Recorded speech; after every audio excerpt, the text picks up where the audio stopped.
All right, potty mouth and stupid. Some gatekeepers are going to go, what, stupid in the title?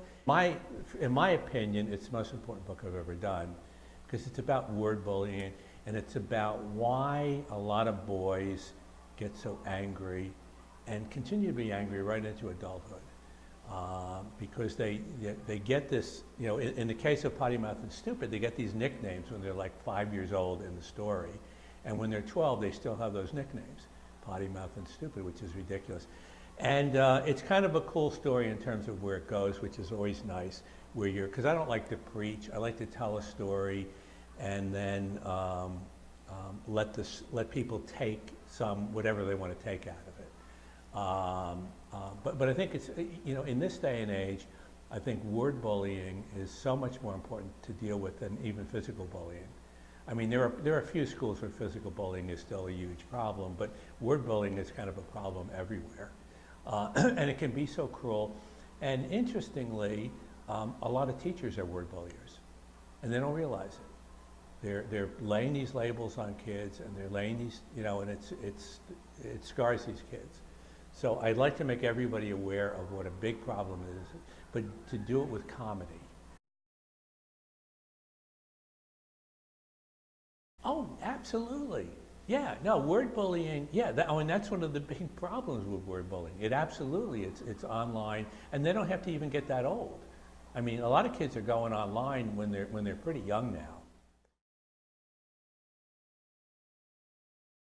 I have an imprint at Little Brown for Kids called Jimmy, and our mission is very simple. When a kid finishes a Jimmy book, they'll say, please give me another book, as opposed to, I don't like to read, I don't like books.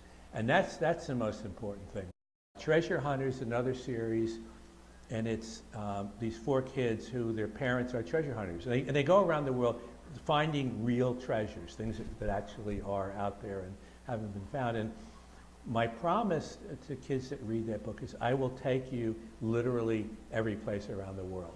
So we've gone to South America, we've gone to Antarctica, we've gone to Europe, and you're going to learn stuff about wherever you go, and we're going to try to find a treasure too.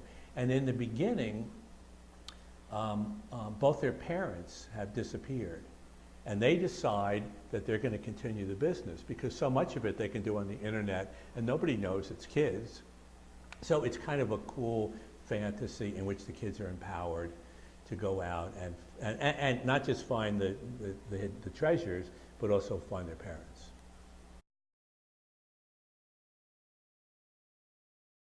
I have a program, I went to graduate school at Vanderbilt, and I have a program there where, this is like 5 years in, and we bring kids in every Saturday and all summer from 6 middle schools around Nashville. All middle schools where there's a little bit of problem in terms of keeping the kids reading at the grade level. And what happens at the schools, what we found that happens is the reading scores of the whole school goes up dramatically because the teachers go, these kids are reading a lot better than we thought they could. And the other kids see it and they go, oh, I can do that. Not every kid, but a lot of them, enough to really raise their readings. So, and that means that I don't care where you are, I don't care how difficult the school, how much of a problem the school is, you can get to those kids if there are enough books, and if you get them in their hands. We really can save kids. And it is a matter of, what they do when they grow up. It's a matter of our whole civilization. If this culture will be so much better if we get 80–90% of the kids who are competent readers and thinkers.